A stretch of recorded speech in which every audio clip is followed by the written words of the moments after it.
time's up. Let's do this. We're in for a wild night.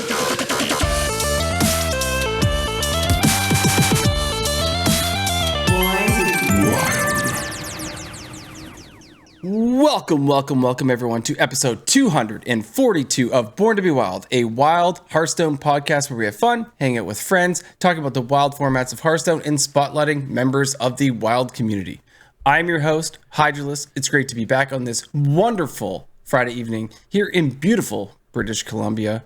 I'm joined by my fellow host, ElectricSheepCity. Meowdy. And Schmoopydady. Back to say dumb stuff. For those of you joining us for the first time, welcome aboard.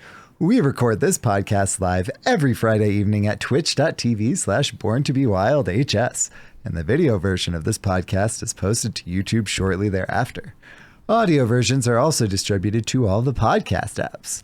So however you are watching, listening, or absorbing via osmosis this podcast today, thank you. Yes. You.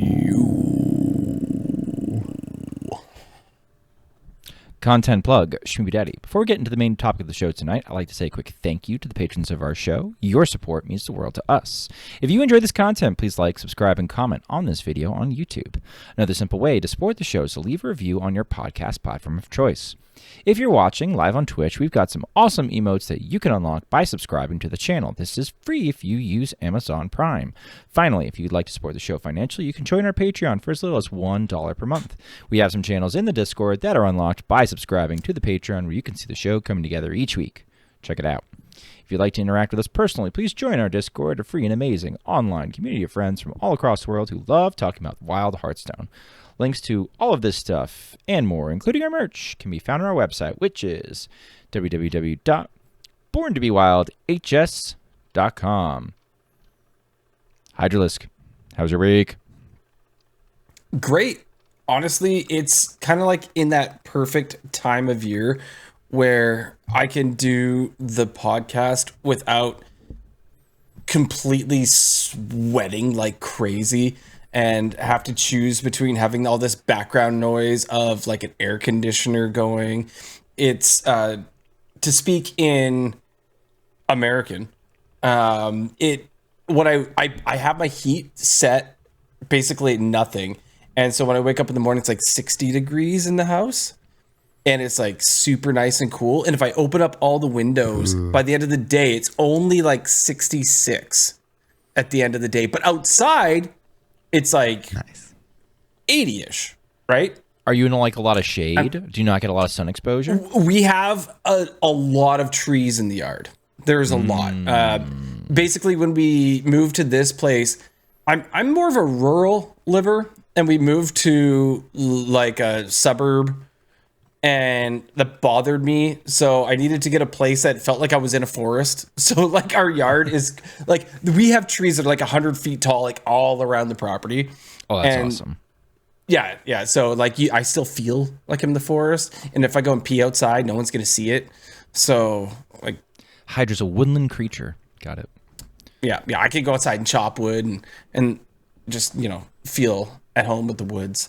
So it sounds like a euphemism for something that I'm just not aware of. Luckily, it is not. But anyway, so like we're in that sweet spot, right? So in the next few weeks, it's going to be where I start to die, and it's insanely hot, and I can't run the AC because we don't have central air. I just have like 4 different air conditioning units throughout the house to make us not overheat. And obviously they're loud. It's like living in an air tunnel. Nate used to joke about that. Like, are you inside of an airplane right now? Like, yeah, I'll turn it off. It was always funny. Yeah. But anyway, so I finished my book, right?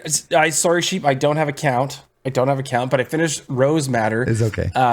I was telling you about the book before, Dolores Claiborne, and that one being part of the Dark Tower series and stuff. And so is this. Yeah. Oh my gosh, dude! Like, what? there's all these, like, it's not huge, but there's ties to it and stuff, and like it just keeps rolling, and it's awesome. And then I finally got to one that I've been waiting for forever, and that is the Green Mile. So Yes.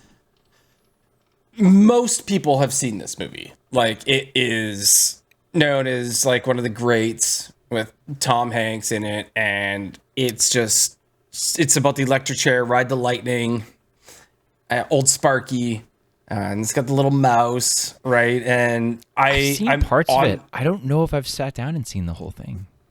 Dude, it's I haven't actually watched it since it first came, like back in like the late 90s when the movie came out. I haven't watched it since then. My parents rented it and we watched it. And so I have my memories. There's like some horrible scenes that I recall, some electric chair scenes that are pretty bad. But it's also like a sweet story about this man and this mouse, and it's really cool. But now, like, doing the book, it's so cool because there's a lot. You guys know books. There's like a lot more backstory on everything, right? Like the mouse has a bigger backstory in the book than you think. Like, it's not about It's actually the mouse from Flowers for Algernon. It's like, spoiler alert. Yeah, and his name is Feifel, and then he changes it to Algernon, and then he becomes Steamboat Willie. Yeah, no, just kidding. But Very multi-talented mouse. very multi-talented mouse. Anyways, Is the mouse really called Fievel? no. Okay, that's a from Fievel Goes West reference. Yeah, okay, all right. Yeah, an American Tale. You guys can't do this to me, all right? I'm going to take you seriously. All right, continue. I apologize. I Anyway, understand. I'm only in so this is an audiobook. It's like about 14 hours, which isn't that long. But I did the first 4 hours or abouts recently. So so far, absolutely amazing. And it's the same narrator who does most of the Dark Tower series. His name is Frank Muller. And unfortunately, he passed away during the Dark Tower series and never got to finish it. So they switched. So on Audible, if you're listening to the Dark Tower series, your narrator changes. And that took me for a loop. And I looked it up, and it was because he got in a motorcycle accident and he could no longer speak. Like, he had a brain injury and he couldn't speak anymore. And he didn't get to finish doing the series, and then eventually passed away from his injuries. Which made me really sad. But it was cool because it's back to him doing this, which is neat because this is like a mid-90s book, right? Anyway, speaking of the mid-90s, for some reason, I've decided to play Final Fantasy VII. Now, this game I only ever played because I never owned a PlayStation 1. My friends did. And I'd go to their house. I'd see them play it. I played a little bit. It's known as like one of the greatest games of all time. And there's a remake out there that came out a couple of years ago or whatever. And they're all playing that. There's a few parts of the remake that they haven't finished it off yet. Yeah, it's not full, right? Yeah, something like that. I haven't played any of them, but I've had this in my library since it went on sale for probably $2.99 like a couple of years ago or something, right? Like, you don't have the Steam Wednesdays. sales. Yeah. You don't yeah. You just, like, I have like about 10 games I've never played that I own, and you know what? I think that as far as like Steam users go, I've shown a fair amount of restraint. Oh yeah, I've got humble bundles, man. I have Too hundreds many. of games that I have not played because It's incredible. They're like- so freaking smart. Whoever thought of it is like right? CEO, I'm sure. So I'm like 10 hours or so into this game. They say that it's anywhere between like a 50 to 100 hour game. And like 10 hours in, I don't know if that's a beginner's 10 hours or like an experienced person 10 hours, because I don't know really what I'm doing. I'm the type of guy who runs into like every corridor, right? But unfortunately, with a game that's sort of like a turn-based strategy thing, when you do that, you fight way more enemies, right? Because I'm just like running around looking for everything, and then, you know, every 6 seconds you have to have a battle. And And then there was a part that I knew that you were supposed to play because there's this specific staff you get in the early game, and you're not supposed to leave this area. It's called striking staff. It's in this train graveyard, and you're not supposed to leave there till you get it. And sorry, Schmoopy. I'm sorry. This game came out in 1997. I'm kidding. 28 years ago, or whatever. And More than 2 years ago. It took me like 4 hours because you have to randomly spawn into like the enemy that you have to play. Ew. And then you have to actually steal the weapon from the enemy. So not only do you have to actually randomly spawn into, you have to steal it, the weapon from it. Tom Carter points out that he also came out in 1997. Naughty expansion. Anyways, so it's summertime, and well, just about. It's springtime, and it's bod time.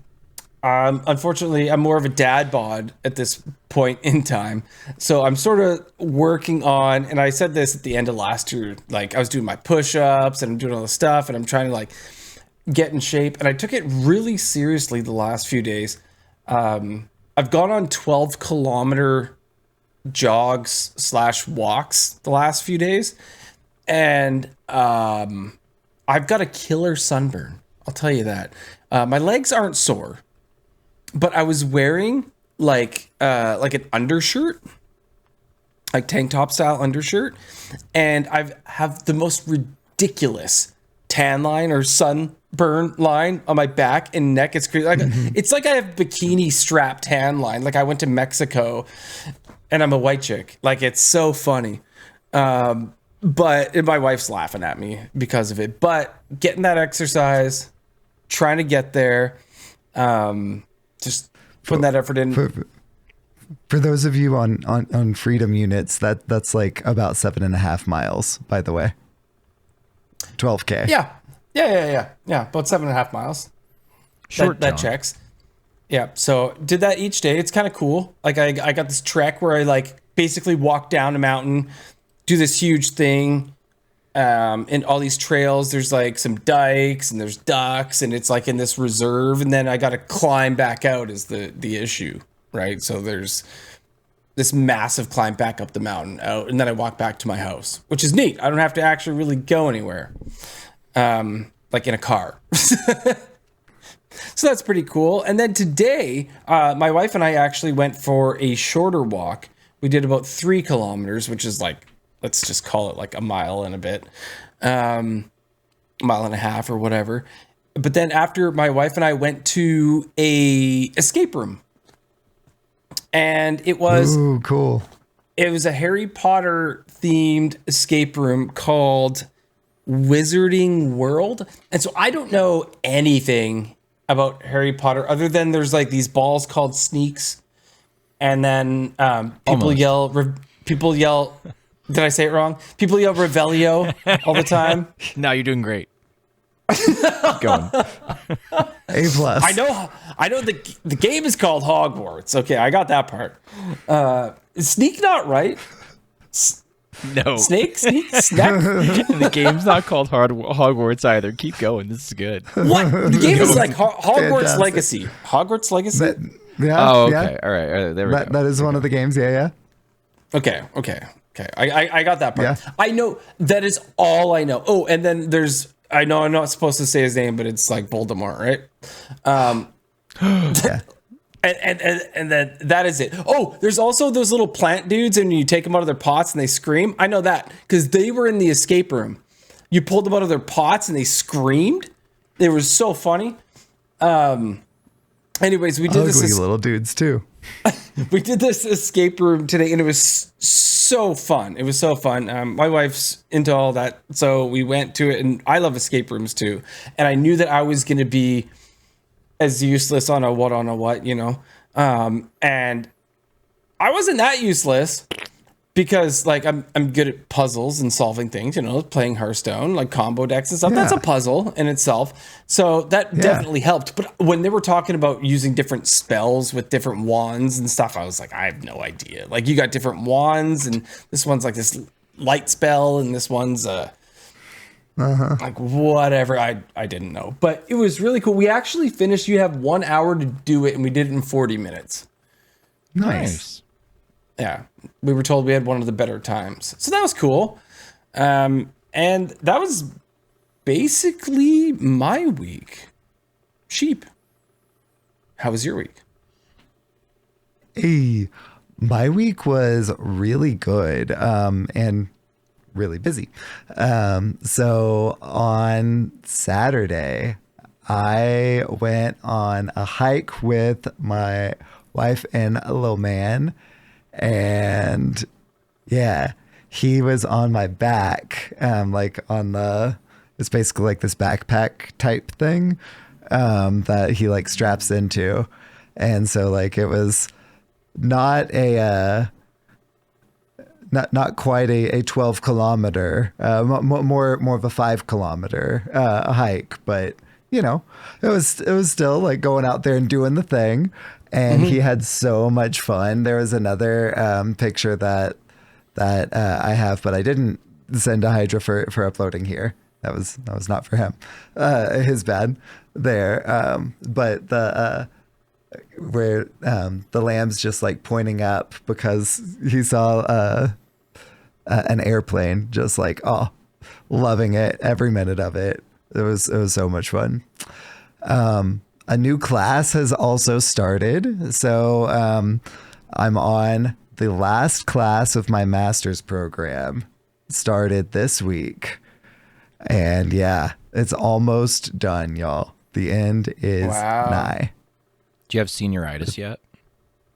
Oh yeah. And this is a doozy of a class too. They're over half of the weeks have like projects or presentations or papers. I don't know. I haven't looked at what each individual one is yet. But it's a doozy. Yeah, that's going to be a one to go out on. But you know what? I'm going out on it. It's almost done. Final push. I've also been reading the Red Rising series. So I've been listening to it. On Audible, they have like the dramatized versions. So, they're basically doing it to like eat up credits. They like split it up into two different parts per. And, it's like I already have the like base thing, but you know what? It totally worth, like it's really, really good. So I'm on Morningstar right now. I think that by the time I get to the final of Iron Gold, that'll be out. And that's as much as they've done the like dramatized versions of. So they don't have Dark Age or Lightbringer yet. But I still didn't finish the last couple, and my brother-in-law, who I made read the series, is so mad at me because he says it's the best. He says it's the best series he's ever read in his life, and I made him read it, and he finished it before I did. And he's like, "What is wrong with you? You need to finish." I'm like, "I'm sorry." He's right. He's right. So Iron Gold is a little bit of a slog. I will say that much. Like the fourth book. That's mostly just because it's like super exposition heavy. It kind of pays it off in that book, but over like the next two books, like it pays it off like, whoa. Like Dark Age is maybe my favorite book of all time. That's the fifth book. And so how many are there total? So they're on 6. The 7th one is supposed to come out like next summer. Okay. Like that general ETA. And then that's, I think, going to be the series done, ? But yeah, I've been re-listening to that as kind of an odd comfort read, if you could call it that. It's not really a comfort read, but like if familiar read, like thing to have on while doing other things. It's hard for me to jump into something new, and when you suggested that, I was like, okay, yeah, sure, whatever. Take someone else's opinion. Mind blown. Like, so good. Yeah, especially when they jump into the second book too, because the first book, gosh. I was like, all right, cool. You know, it's kind of Hunger Gamesy, like that kind of thing, and then you really get into it after that, and it's awesome. First book is great. Don't get me wrong. You get to learn all the characters, like learn about packs and all that stuff, and yeah, it's good. So sorry good. for anybody who doesn't know what we're talking about. Maybe you should read the books. I'm thinking about it. Highly encouraged. Highly encouraged. Well, outside of listening to the Red Rising series, I played a bit more standard this past week because I was preparing for my THL match. So I hit Legend with Ball Hog, Cliff Dive, Demon Hunter. Just practicing for THL. Like, get good reps in. Guess what? You climb. Funny thing about that. And then had my match itself last night at like 10 p.m. and took in a W. So last week I lost 1-3. This week I won 3-1. Yo. Nice. So yeah, buddy. Always feels good whenever you get to claim a victory, especially like, everyone who I'm matched up against is like a good opponent. Like, it's never like, oh, and I just like trounced them. Like 3-1 was an impressive feat. It felt like, at least. So that was my week. Schmoopydady, how has your week been? Weeks, Sure. plural. Yeah, weeks. I missed last show because I went on a family vacation with the rest of the clan. We hauled our butts to Portland, Maine, like we like to over spring break. And there was lots of good beer, and there was lots of good food, and the kids were reasonably okay. It's funny, every year they ask to go.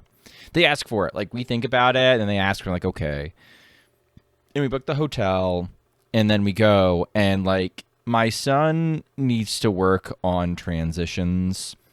And so, like, the day that we're leaving, he's out of his mind, completely out of his mind, doesn't know what to do with himself, just constantly getting into trouble, like trouble into trouble into trouble into trouble into trouble.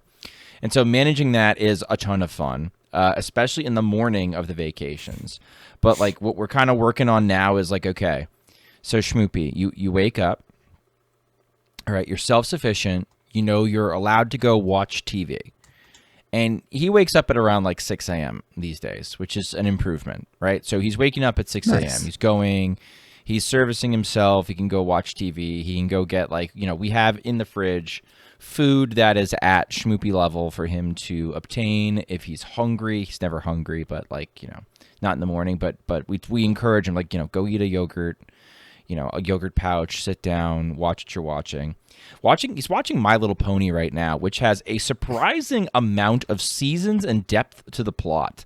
It's like season 5. They're on, like, the 3rd dimension. Like, the main character is a princess now, and she's got all these, like, responsibilities to, like, the different realms. It's, like, kind of crazy. Anyway, so, like, we've had some pretty Does it go into, like, the taxation of the different fiefdoms? None of, but, like, kind of, but with friendship, Not yet, it's kind of nuts. soon. It's kind of nuts. It's like there's at least one episode where there's, like, a pretty intense, like, villainous opponent, and it's like, holy cow, this guy's giga evil. And so, he's been having a fun time with that, watching that, and so he goes up and he does that for like an hour and a half. And then usually by then, daughter wakes up. And whoever's turn it is to wake up, we wake up with daughter, and then we come out. And then that leaves a whole, like, 15 minutes until Schmoopy gets his morning medicine. and then a roughly 20 to 25 minute period where he's waiting for it to kick in, where he's been losing his mind. So like just like the transition of like people are awake, I can play with my sister doesn't want to play with me, I want to mess with my sister doesn't want to deal with me, I want to mess with my sister some more, and just like not controlling his body, and like, you know, the struggle. This is what we're working on currently. And so navigating that period, and then like I'm like, dude, by 8:30 you're gonna be fine. You're just gonna sit here next to me for the next 5 to 10 minutes. Just sit here next to me, dude. Let's watch My Little Pony. Let's see what's going on. Tell me about the show. Tell me anything you want, right? And get him sidetracked for long enough that he's good to go. So we're working on that part. So that's a little tough to have vacation with that, but we had a good time. We visited some of the familiar haunts. There's a really good children's museum up there. You know, they have a playground they like to go to in the middle of the city. That's a lot of fun. And so we had fun doing that. And while you guys were recording the last show, I had drank like 3 Red Bulls in 4 hours and was on the middle of like a main highway or something like that. Yeah. Oh, yep. No third rock star. No, Hydra, put the third rock star away. All right. I know. Sad Hydra. Sadra. And like he got a really cool game that he's been sucked into called Off the Road, which is like a really immersive, large like driving simulator with lots of goals and lots of things to unlock. I'm like, dude, I'd get sucked into this thing. It's pretty cool. So he's been enjoying Cool. that. That's your Schmoopy update. Nice. I hit Standard Legend on stream the other night. My streaming schedule has been all concocted because I was on vacation. I missed a weekend. I come back Monday, and I'm like still strung out from 3 Red Bulls I drank that day. And so like that was a weird stream. And then Tuesday, I think I had like an outage. And I've never had this issue where like I called up my IP and my internet service provider, my ISP, sorry, and my internet service provider is like, here is how you restart a modem, and like the robot talked me through unplugging my modem and plugging it back in like I was an idiot. And I was like, okay, thank you, robot. They're like, call us back in 10 minutes if things don't improve. And I just didn't. I was just like, no, F you. And so that then resulted in Schmoopy Mommy getting emails in the middle of the night that, oh, never mind, there is in fact a service outage in your area, and it was like fixed at 6:10. I'm like, I think Schmoopy probably woke up and like the TV wasn't working, and like he was probably a little itchy, a little bouncy, and then all of a sudden it worked and he was okay with it. So I don't know, I can imagine that. But like I think Wednesday I hit Standard Legend. It took like, I don't know, 4 minutes. I was already at D1, 2 stars. I hit with Hand Buff DK, which felt cool.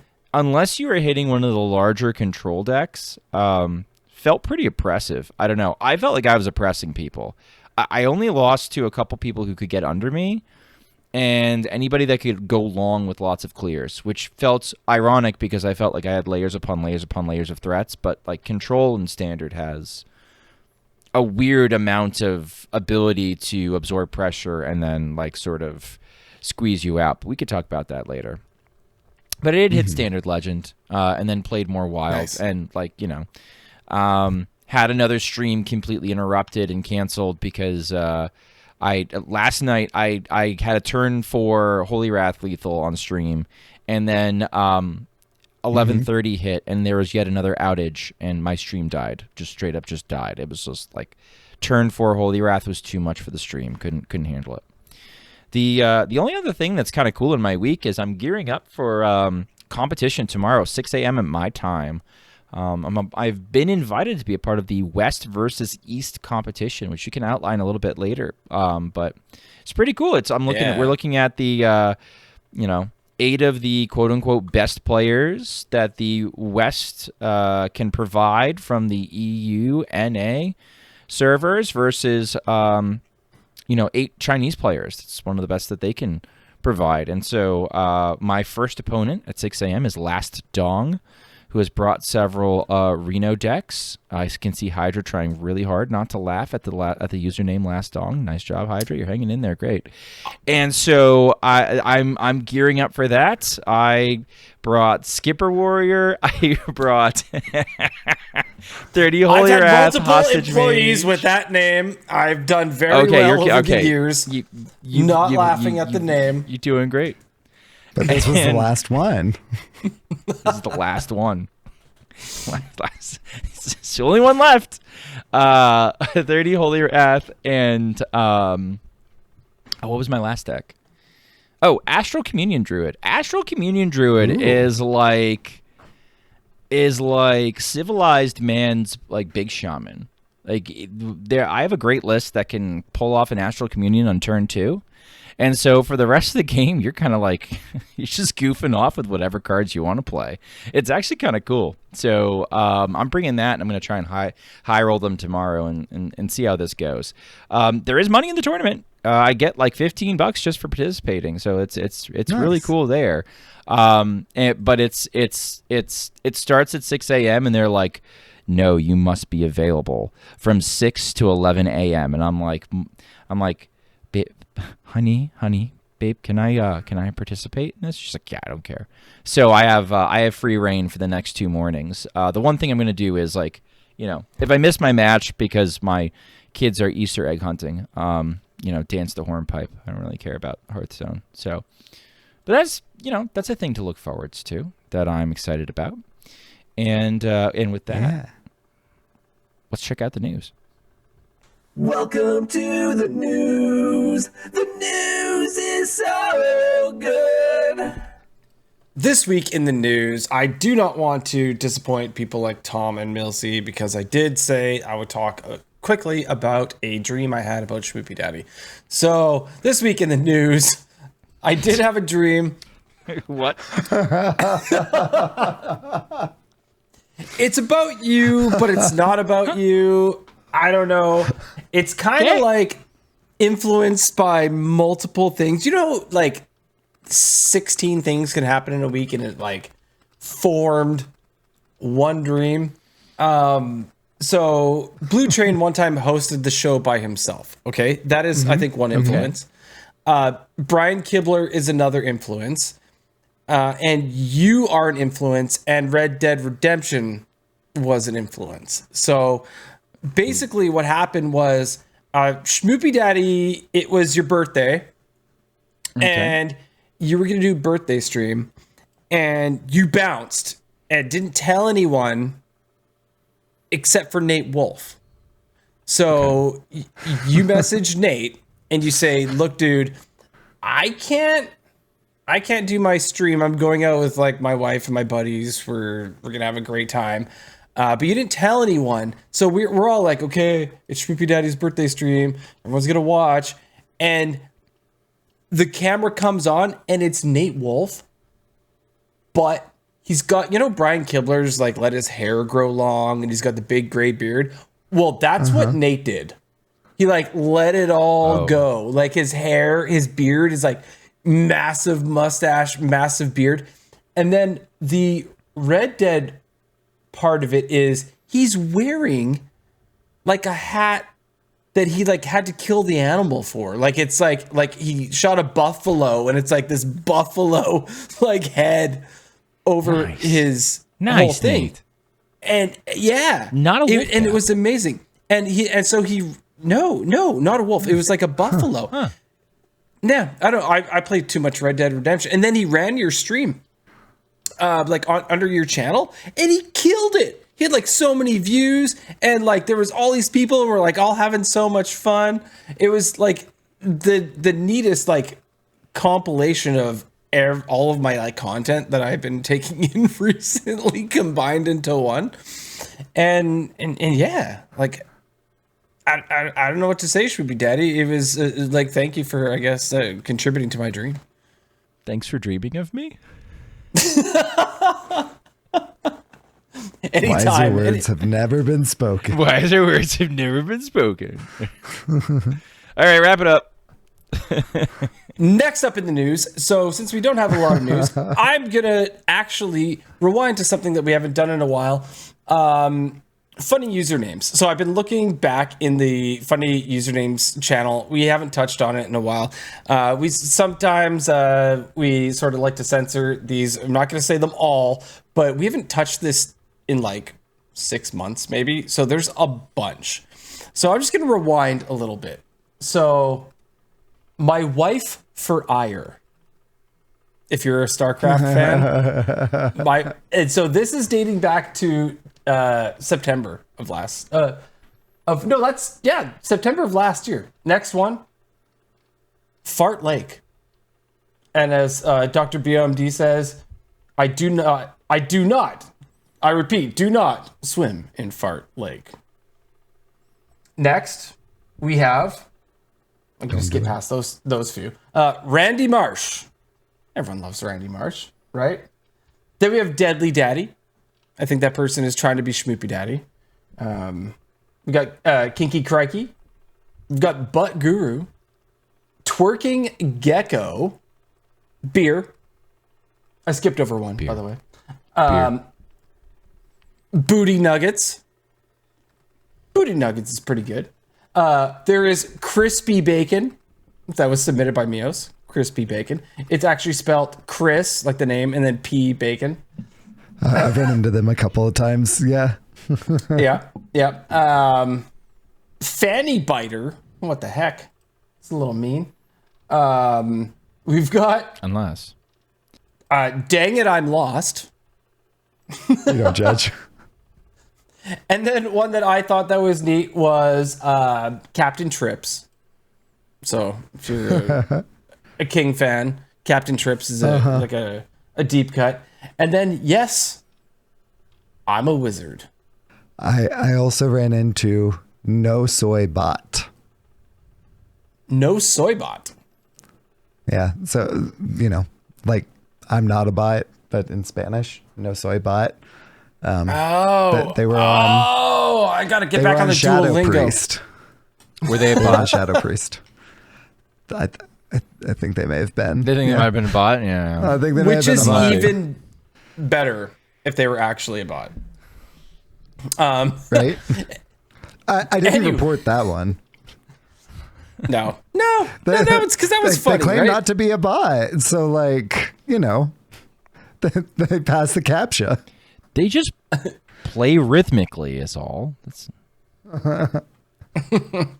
I am not a bot.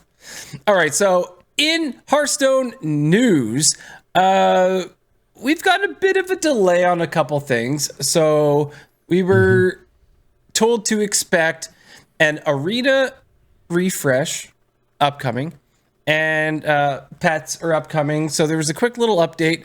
So hello, Hearthstone fans.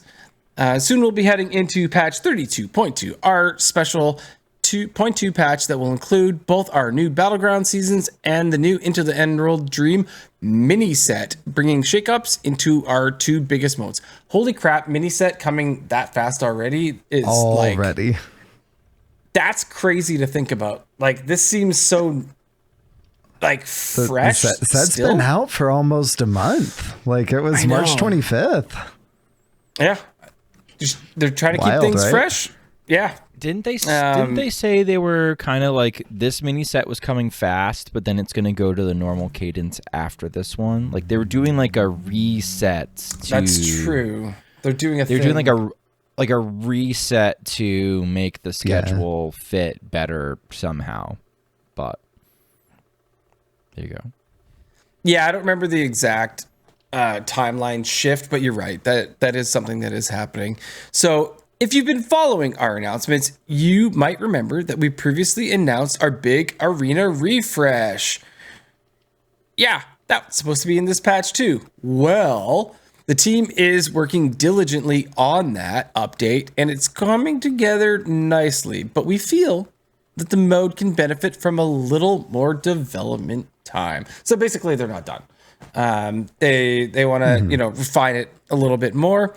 So, and some breathing room from this already large patch. So we're pushing the arena revamp back one patch into 32.4 to allow us the focus we want for arena. And then little sort of crowbarred in here is that we're also moving pets out one patch as well to 33.0. And then Nathan says, I'm looking forward to showing you more about arena and pets soon. So some delays on stuff. We know that kind of thing happens. No big deal. Well, and especially whenever it's something like, you know, the arena revamp, I feel like if they stumble out the gate on that, then people are just going to dismiss the mode again. You know, it's kind of like how whenever Twist came out, like that, they kind of stumbled on that. Whenever Wizards Duels, as Duels was initially called, came out, it initially stumbled before they you know, found their footing there. So with how much they're changing arena, wanting to get it right so that, you know, the mode just has a chance to succeed, like I'm completely all for, especially because arena's been pretty good lately, so it's not like we're, you know, being left with nothing. You know, what do you think, Schmoopy? This one's been a little rough. Some of the imbue classes are clearly much better than others, especially Shaman. Shaman feels like you can go so many routes with it. You can go a Starship route, which is pretty strong. You could go with like a Meteor route, which is pretty strong. You can go an Imbue/Evolve route, which is crazy strong. Like there's just some, and they don't necessarily get in the way of each other in a way where it's like you're punished for picking one over another. You can kind of do a little bit of everything. And so, you know, usually when a class is sort of jack of all tradesy like that, it's very tough. Priest is apparently very grindy and kind of decent. I've heard some people complain about Mage, but I don't think Mage is like up there with the best. But Mage is all like, there's a lot of cards in Mage that are still historically very good, like Khadgar and his Idiot Ball, which kind of like can run standard into the ground. So I don't know. There's some. I think this one's a little bit more top heavy than other metas, and how many imbues you get can be very feels bad. But other than that, like, yeah, it's been fine. I don't know, the times I've played it, I have not been disappointed. But I know some people are trying arena for the first time, this particular arena meta, and are like horrified and leaving. So like, you know, it might not be everybody's cup of tea. I know it's definitely a little bit more punishing than some other metas. That makes sense. Yeah. As someone who still has a bunch, I used so many of my arena tickets on like the pre-release Tavern Brawl, which and I still have so many. All I did was play that, and I still have well, that's what happens. You have like close to 40 tickets, right? So I don't know. I had close to 40 tickets, but then I played a lot of arena. It's really fun. Yeah. I'm gonna, at this point, so like I said, I used a bunch. I depleted maybe half or close to half. And then once they do the revamp, then I'll hop back in and see what that's like at that point. And then super stoked to the pet thing, because like I know it's a bit of a gimmick and whatnot, but you know, Hearthstone needs something like that, in my opinion. The game is 10 years old, over 10 years old, if you're like thinking back to betas 2013, right? Like I think it's kind of cool. I'm just bummed that we didn't get StarCraft pets whenever like they were monetizing everything. Oh, you don't think they're going to roll that out immediately? I think. I think they'll go first couple generations of pets. We're going to get some StarCraft themes. We got a Zergling plushie in the shop, so like, and it's adorable. It is. I might have to hop on it. Do you like, if you buy one, do you get a second one free? Is that one how that works? Because that's how the card works. So I'm assuming that's how it's going to work. Anyway.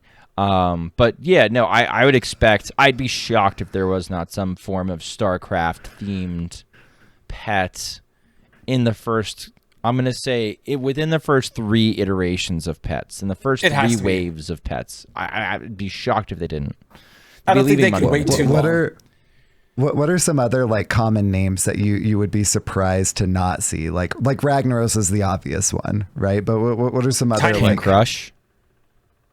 King Crush, Tiny Fin? Yeah, I can totally see both of those.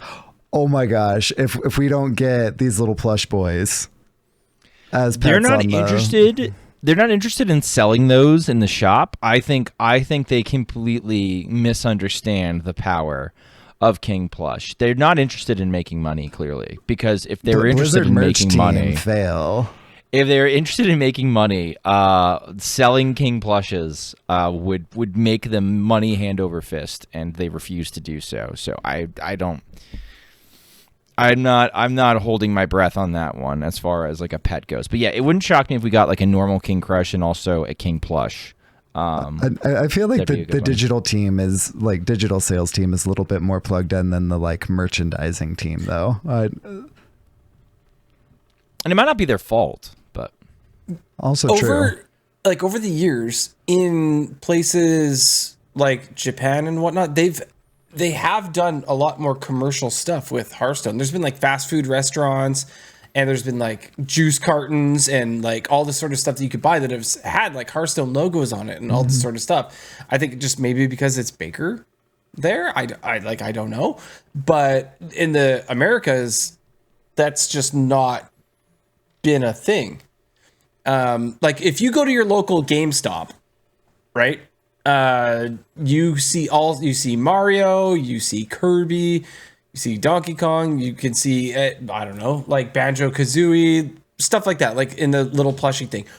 Why are these not in the bin, right? Why is there not a Hearthstone brew in the bin? Why is there not a rag in the bin? There's no like Warcraft anything in the bin, or like in the bobblehead like section, you know, those like pop bobblehead things. Yeah. Like there's nothing. There's Overwatch stuff, I believe. I think you guys can fact check me on that one, but they're like I don't understand why like Blizzard stuff isn't there. Like if there was like a Jim Raynor, like little bobblehead guy, you gotta know that was sitting on like the front of my Dodge Ram. Like this is Jimmy, like sitting there. Oh my gosh, that'd be so cool. I don't understand. Like that is like a market that has not been. You turn your Ram into like a battle cruiser, like almost immediately. Yeah, like so cool, but they just don't go there. Like you can buy stuff off the Blizzard store at pretty expensive rates, but they don't put it at those stores. Like I don't necessarily want to see it at Walmart everywhere or whatever, but like a video game store I think would be cool. It's just not there, unfortunately. True. However, if you want free stuff from Blizzard and you haven't done so already, please go and look into your store. It's been there for a little bit at this point in time. There is the legendary curator that is sitting there waiting for you. It is the signature version, and it looks pretty cool. I like the art on this one. You guys like this? I do love this style of the things that I've had to keep secret because of our NDA with Blizzard. This card and the other two in the style that they were the hardest things not to I remember violate, you saying send how them you to loved other it. people. Yeah, there's just Yeah. like it's just beautiful. And apparently the writing is not gibberish; it's actually Pandarian or something like that. So like it's actually lore accurate too. Which some people are like, oh, I did some scribble scrabble, and then like another nerd chimed in and said, actually, that's a Pandarian writing, and but I don't know what I don't know if they actually speak Pandarian. I don't know if it's an actual real language. I don't know if there's anything to actually decipher, but the characters are Pandarian. So eat doo-doo nerd. So like there you go. So it's actually even lore accurate to the point. Well, we can ask. Well, you know what? We can ask Goliath. Goliath probably know. But it's actually lore accurate down to that much detail, which is pretty cool to me. You also brought up a good point that I would like to emphasize is that the re-rolling of it. So if you own this, you are going to be given an option to re-roll your other curator that you have in your collection, right? So this all depends on if you have played the adventure or not, right? So Schmoopydady, would you like to explain a little further? I mean, like, nothing crazy. Like, if you re-roll the curator, you will get another legendary from the, what was it, Five Nights at Karazhan? One night in Karazhan, yeah. One Night in Five Nights would be Karazhan crazy. adventure? I don't know. 5 nights would be nutty. But so, like, that may be okay for some people. I knew a bunch of people who were just like, hey, I just did Barnes when Barnes got nerfed. I got Barnes back. And then, like, they did, like, the meme. They did the meme from How to Train Your Dragon 2, where it's, like, the dad looking at the mom, just as beautiful as the day I lost you. Right? Like, there's that. You can have that moment. Or you could re-roll Morose and have 2 Moroses. But if you don't have Morose, you could play it in Quest Rogue. No, you can't. True. I mean, that's a thing you can do. You can. You technically wouldn't. can. This is tilting me. All right. Anyway, So, It was one of the I first have cards in the deck. Like back in the day, it wasn't that deck. stop. Really? So ages ago, I had like upgraded my curator to gold. So whenever I got the opportunity to re-roll, I actually took it on this one because like essentially a free golden legendary, because I'm always going to be using the signature art on the curator because it looks incredible. So I did re-roll that one so that I would have a golden other One Night in Karazhan, and I don't remember what I got. It was neither of those. It was, free golden legendary. We take those. Yeah, Devil's so it's all advocate. dependent on your situation. Yes. Sir. Yeah. Devil's advocate. I would keep the curator, and I would keep extra copies of the curator because the curator is busted. The curator is probably one of the better cards in the wild format that we probably should be building around, but haven't fully embraced yet. Since it's been especially since Timeline Accelerator makes it a 3-mana card, so you can coin Timeline Accelerator, and then you can play the curator on turn 3. Which seems like a real good turn 3 play into aggro or something like that. That also filters cards out of your deck that you want. So, like, that's one thing I would keep in mind. And Standard is kind of waking up to the curator and being like, oh, what is this here? But it really only takes, like, a busted beast, a busted Murloc, a busted dragon to be printed. And there's already several decks that run Ysera anyway and make use of her. Don't be shocked if the curator eats a nerf in its buffed form for being too good for Standard, because they don't like good cards there. If there's a good card there, ew, ew, yucky, yucky, let's slap it with a nerf. So I would hold on to your extra copies of Curator if you have not re-rolled them yet, which maybe, I don't know, maybe you just hit the button because, like me, you're a drooling monkey. I didn't do it this time, but, like, normally I just, the pop-up comes up and I just hit the pop-up because, like, monkey brain do, dopamine good. So, like, I don't know. But if you kept on to the copies, I think you're going to be rewarded. I think that's a good point. Like the curator being Standard in general with how, nerf happy they are for that format. Like speculating in general. They makes nerfed total the pure sense. version, right? Like they nerfed a pure version of it, which is more limited in scope. Agreed. And this is neutral and could be a problem across multiple classes. Dude, in the format. Menagerie Jug and Menagerie Mug were like super strong for a hot minute, like in the past month. It's been wild. I mean, Standard. It's way lower. Way lower. We'll talk about format. it later. It's weird. It's weird, man. It's weird. Well, if we don't have anything else to discuss in the news, because there really is nothing else in the news, let's move on to our discussion topic. So we were discussing before the show about how the standard meta and the wild meta are actually in pretty good places comparatively to how they have been in the past. And I know Schmoopydady, you've got some thoughts on this, so why don't you take it away? In both formats, I think wild. It's very funny when I sit down to make a video about, let's say, I want to highlight decks that are good in wild. I actually have to. The last one I made like usually I narrow it down to like 6 or 7 decks. The last one I made it like 14. I was like, hey, here are 14 decks that I think are pretty good in wild right now. And like toward the bottom was obviously like Kopi stuff.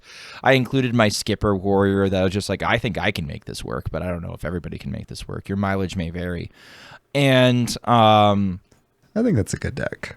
I think it's a very playable tier 3 deck that if you have the right situations, I mean, I'm bringing it to West versus East, right? Like I believe in my ability to pilot the deck, but also like I hit Legend with it day one with a pretty multiple times with a pretty decent record on this last month. So like I trust it.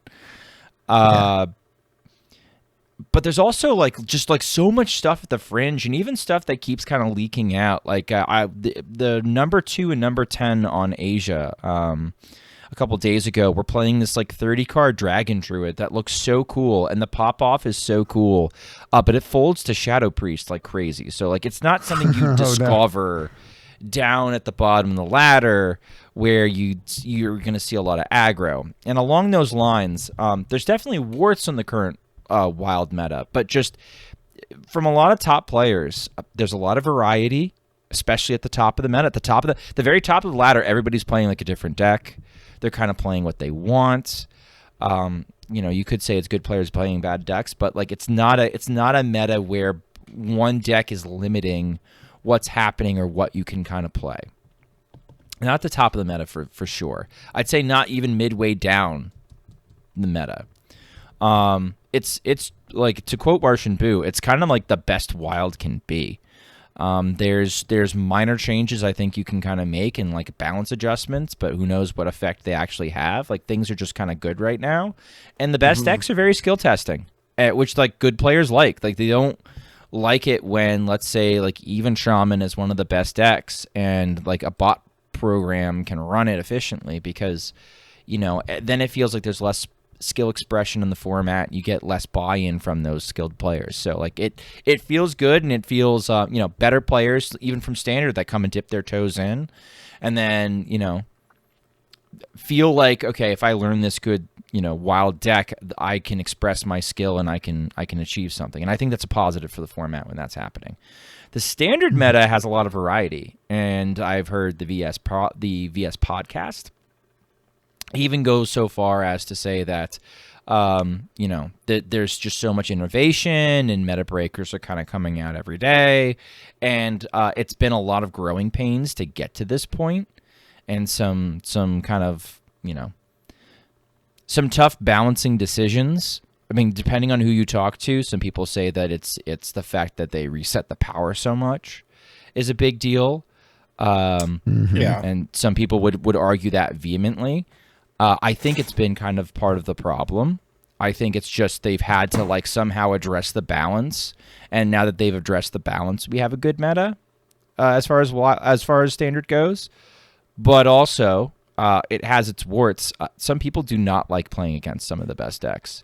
I'm watching Warlock have like 300 armor in standard, and I'm okay. Yeah, that's insane. Like I'm looking at that, and it's like a little bit bananas.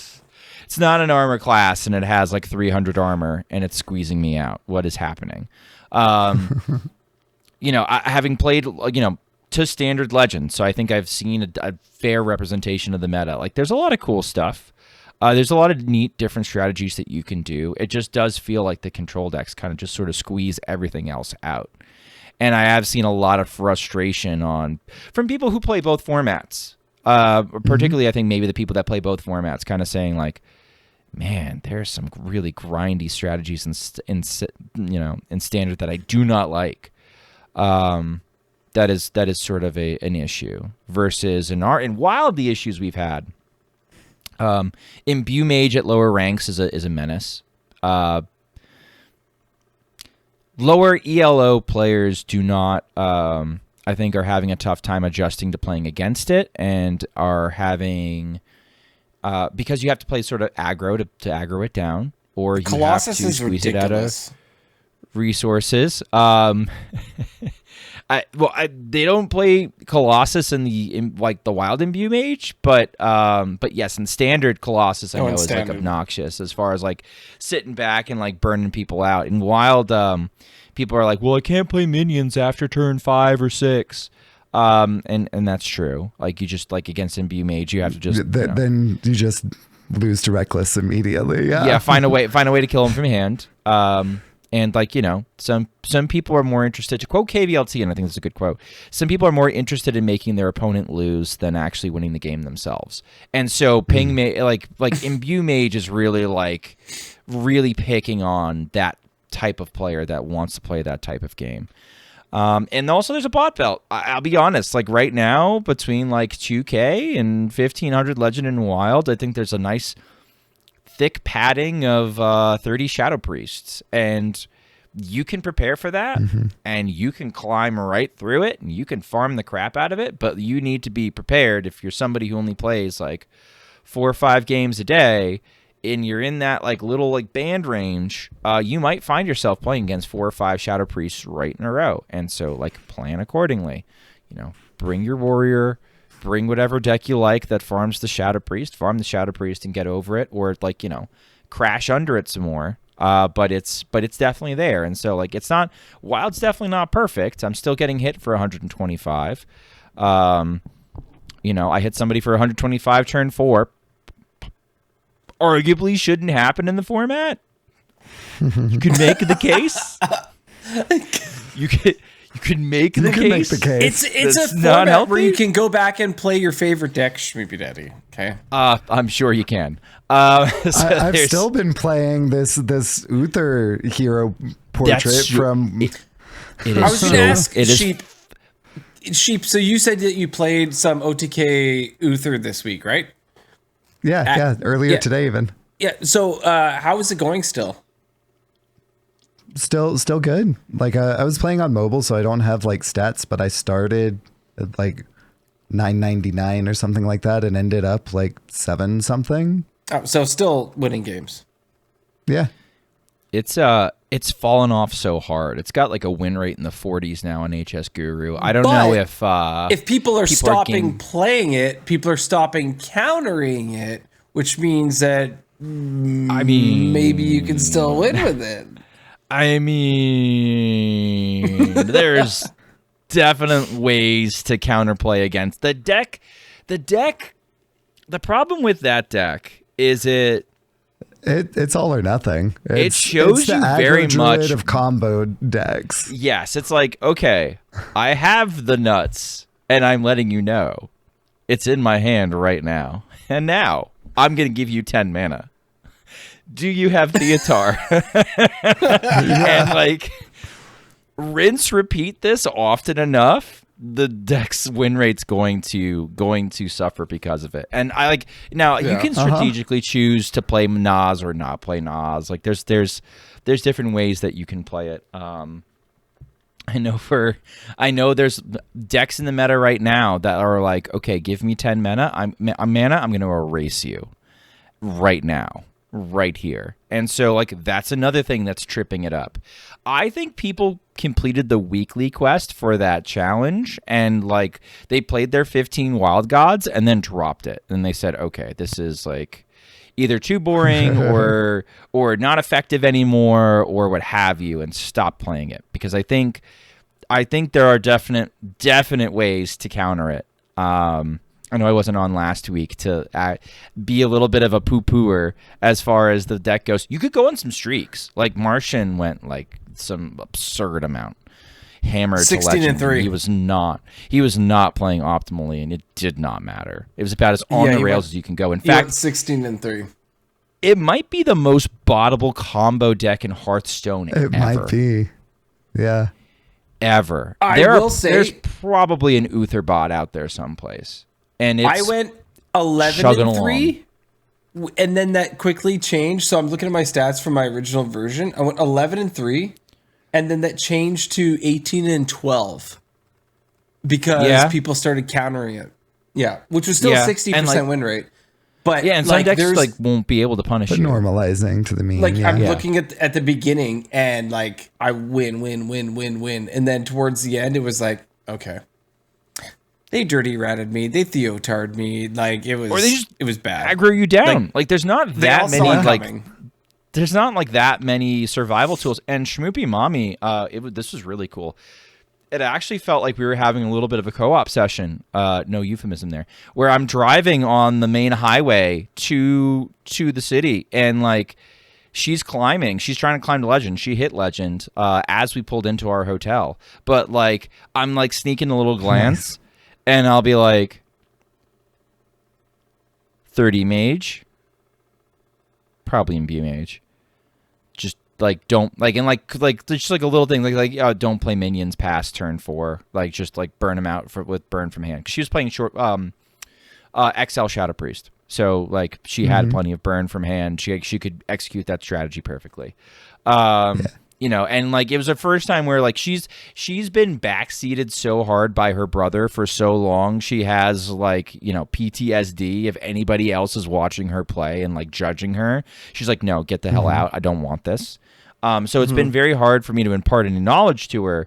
She just doesn't want it. She's not interested in it, and that's okay. But like this was like one of our like socially acceptable times where like, you know, we're on a 5-hour car ride, and it's just like, all right, fine, I'll talk some Hearthstone with you, I guess, because you're here.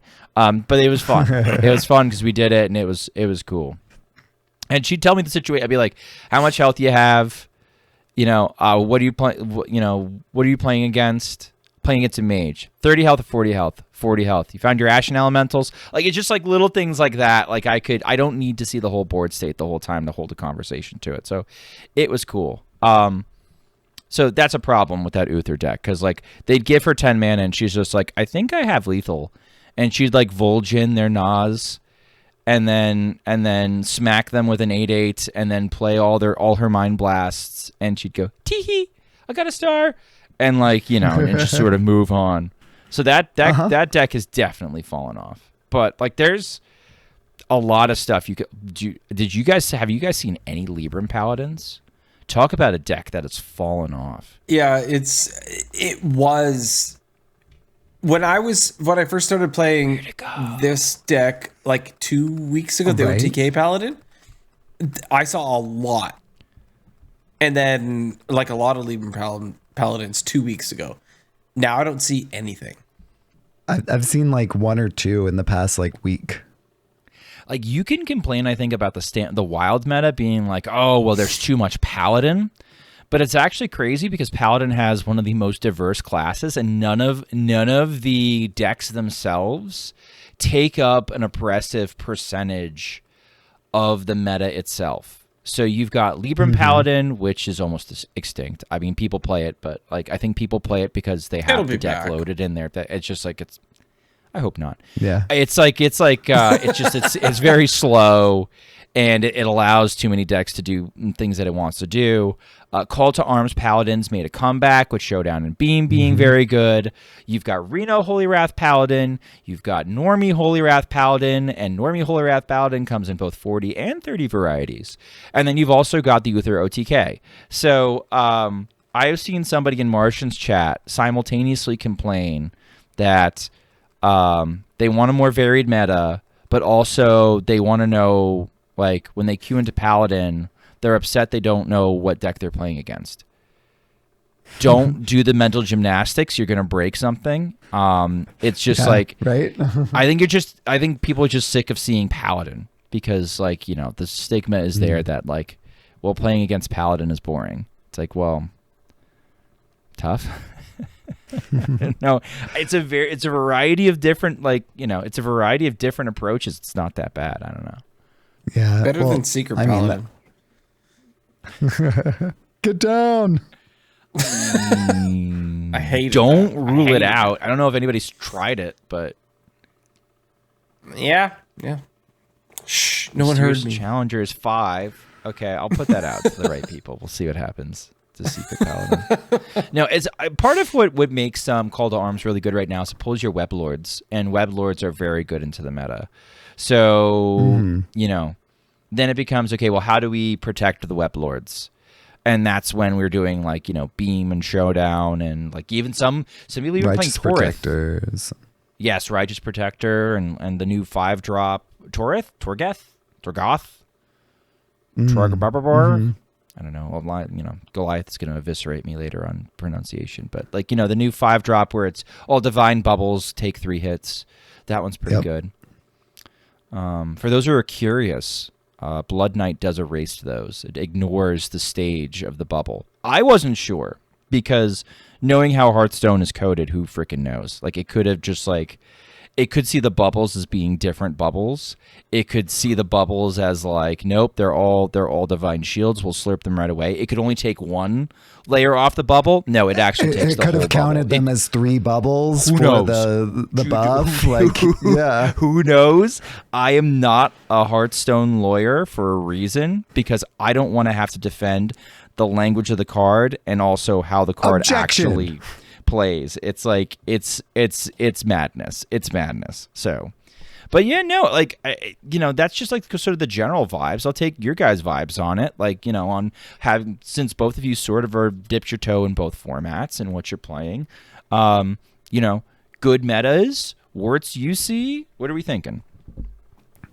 Yeah, I play more variety in Standard because I kind of have to. I'm in THL for Standard, but not for Wild, which means that whenever I'm playing our format, I can play what we want or what I want. And whenever I'm playing Standard, I have to have some basic proficiency in 4 decks. So I kind of jump around a bit. But I have basic proficiency in more decks than I brought because Zarimi Priest is really good. And I brought hand buff DK and hand buff Hunter and Shanty Paladin and all of these decks that are, Schmoopy mentioned that some folks complain about grinding out Standard meta, and I see those complaints too, but you know what helps is if you bring decks that end the game before it gets to a grindy point of the game. True.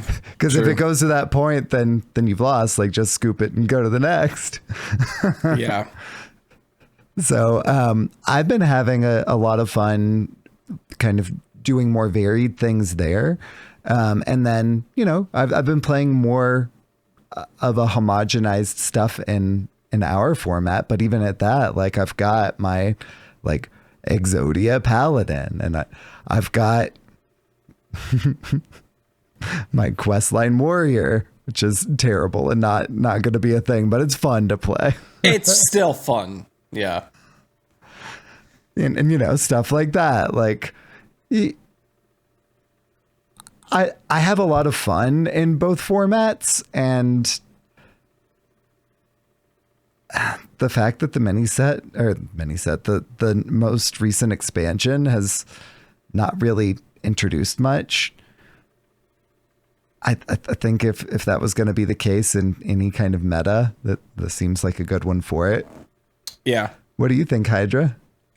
I mean, in Standard, I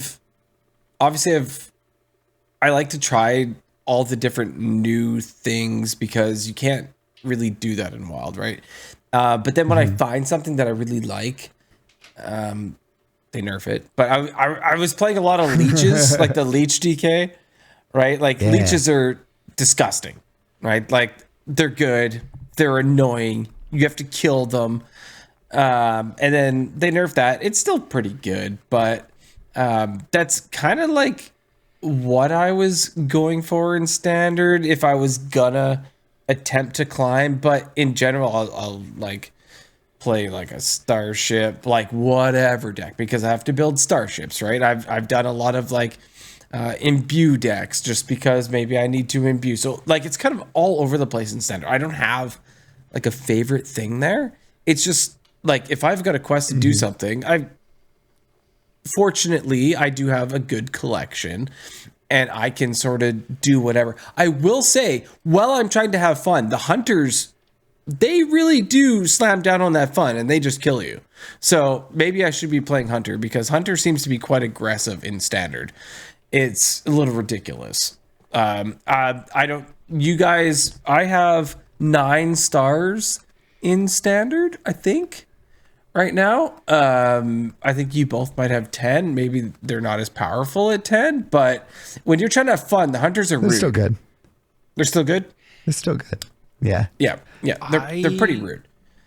Okay, hand buff DK can sometimes make boards that they can't plush into your deck because your minions are bigger than the sorry, I gotta ban a first time chatter. Sorry about that. Thank you.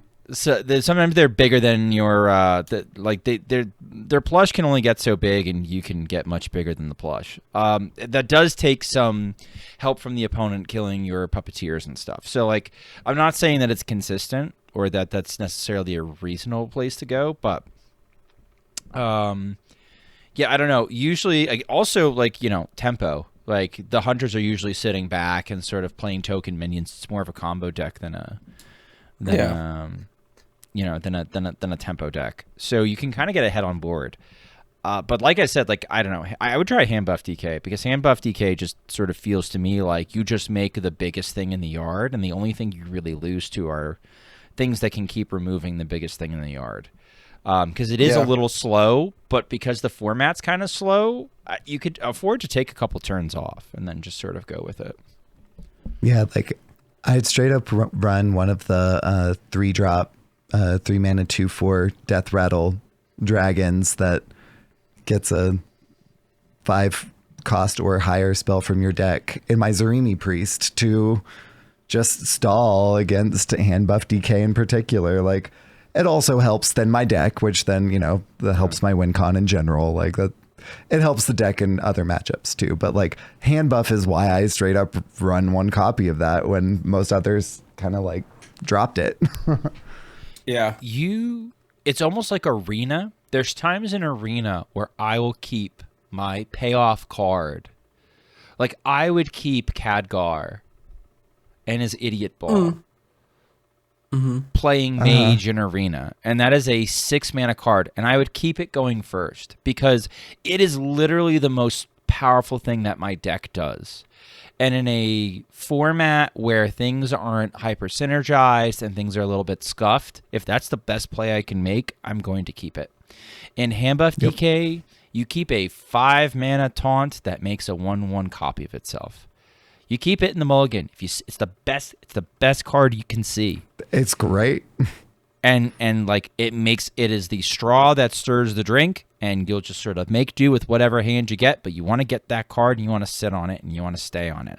And it's kind of funny being a wild player and thinking about mulliganing that way because like imagine like maybe we do that for Reno. Maybe. That's like Raza? Theatar. Like there's a couple of cards and a couple of matchups that cost that much that you think about doing that, but it really is sort of like you're much happier to do it in standard where you're not punished for the pace of play. And you know, I don't know. You do want to play some of the cards. I think you do want to play some of the decks in standard that are a little bit more decisive and into the game, but I'm not going to claim to be a standard expert. I am probably anywhere from like 1,000 to 2. I will end up anywhere from like 1,000 to 2,000 ranks away from 11x in standard. I'm about as close as you can get to 11x without being 11x. I think I came in at like 2,300. So like I'm not super far away, and that was the middle of the month. Good. So, that's pretty good. I was streaming and poor Lenny was trying to snipe me, and she's like, damn it, I didn't get you. She's like, dang it, I didn't get you again. I'm like, Linny, there's a decent chance, honey. You're just not. Your MMR might be worse than mine. And she's like, oh. And like she's at like 8K, and it's like, yeah, I don't know, because I don't play fun stuff in standard. I try to beat my opponents as quickly as possible. Yeah, I know it's not going to happen. Get my ranked bundle and get the hell out of dodge, right? Like that's my MO when I'm playing standard. I just win, baby. I'm not interested in anything. I'm straight spike in standard. I would suggest trying hand buff DK, because I think that's really cool and really good. And Zarimi Priest was also on my short list. Also Pirate Rogue. But Pirate Rogue is weird because Pirate Rogue doesn't feel like it does anything unless sometimes until like turn 3. It's like right. It's Pirate Rogue, but it's more going for like, let's do a stat dump of 5/5s turn 4 or 5, as opposed to like Pirate Rogue the way we'd play Pirate Rogue. I was watching Pizza play it, and I was just like, I could play this. This feels roguey. I could pirate my Rugies. And then I realized that there were some decks you queue into and you insta-died. So like that's another one that I would try, but like would probably... Protoss Rogue is also good. I tried that. Protoss Rogue. I call that unplayable Rogue because it's like two like halves of a deck that kind of like each other, but they kind of don't. And like they sort of synergize, but they also don't. And so like sometimes you have all your Protoss stuff, and then sometimes you have all your draw, and like you're missing your discounts, and like sometimes your draw goes missing. I will say the most recent version feels more streamlined as far as other versions of the unplayable Rogue. But yeah, unplayable Rogue is also a good deck.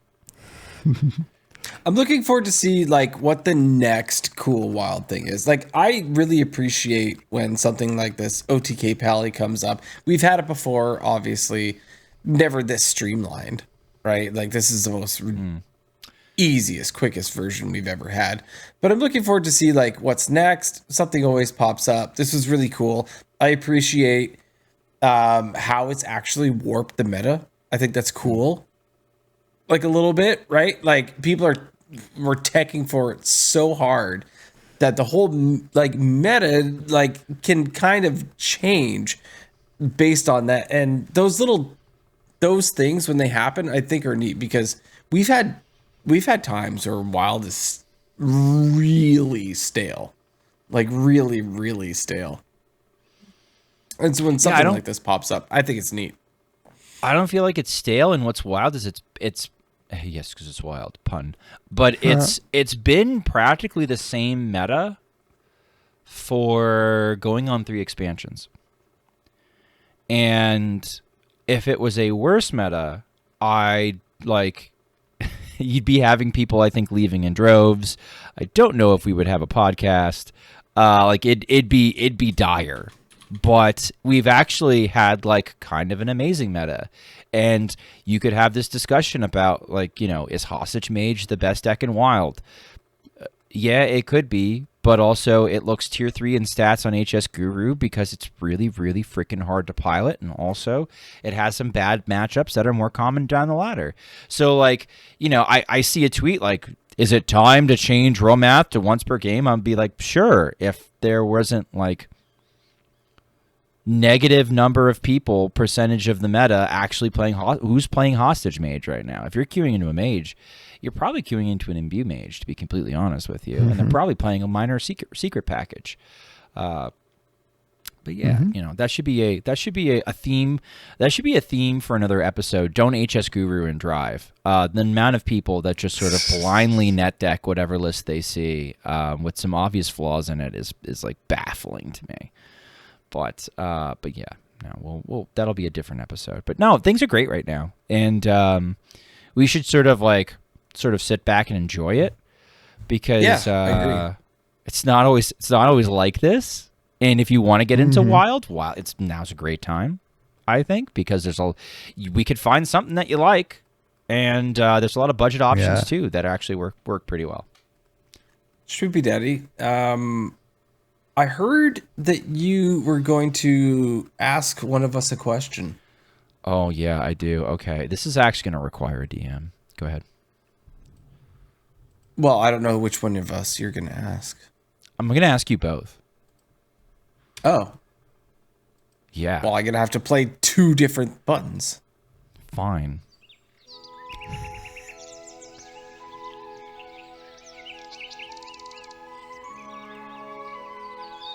Unrelated Advice with Electric Sheep City.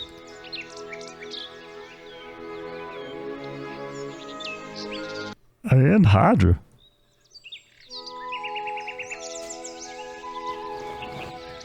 Unrelated Advice with Hydralisk. Okay. And Electric Sheep City. All right. When I read this, it blew my mind and it upset me, and I spread it to every server that I could except for ours because I was planning ahead like I'm playing 5D chess for Unrelated Advice. So listen to the following reading and see what you think. This is also in the DM if you want to read along. Been playing Hearthstone since release. Just realized what the picture should be. I've been playing Hearthstone with interruptions since release. I've been playing WoW even longer, and I only realized 5 minutes ago that the image of the hero power of Druid is supposed to represent, on the left side you see the cat, +1 damage, and on the right side a bear, +1 armor, multiple exclamation points. Please tell me I'm not the only one who didn't just get it. I saw it once they said that, and it was like dishes crashing in my mind. I want your reactions to this information, or if smugly you all always saw this and didn't just see a weirdly shaded lion. Sheep, we'll start with you. Yeah, so I noticed the like difference in the eyes, so I assumed that like, you know, it was a slightly different animal. I didn't, you know, do further investigation to split like one is a lion and one is a bear, but like seeing it blown up here totally makes sense. But it was the I can't remember what the like different eye color thing. One of the That fangs and is being shorter a too, shape-shifting right? druid. Yeah. Looking the at it teeth blown is up, I see shorter. that the fangs is, yeah, one of the top fangs is shorter. The bear one The ears are cut as off, well. right? So we don't get the very clear cat ear or the very clear bear ear. We're just sort of left with mammal furry ear. And the nose is also very different. Again, once it's blown up, you can see that a Once lot it's blown better. up.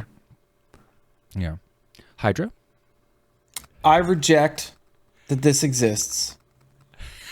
I've never noticed it before. This is the Mandela effect. But so you think it's fake. You're not buying into this, or you're choosing. I'm choosing to ignore it completely. I've never noticed this in my life.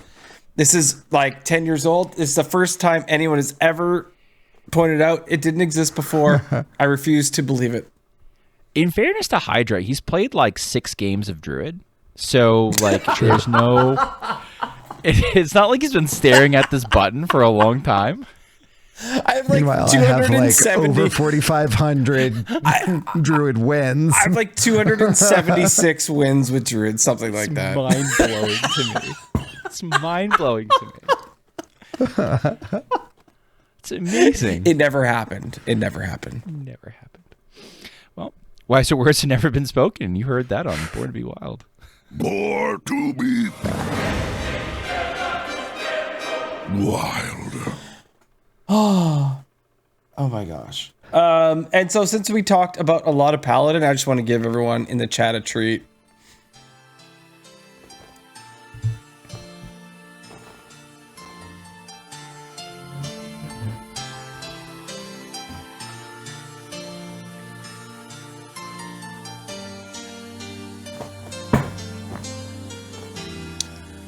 This is a Craig of Canada original.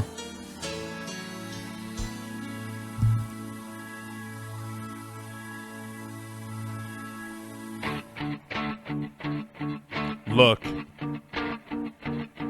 if you had one moment, one opportunity to play any card you ever wanted in one format, Would you play it?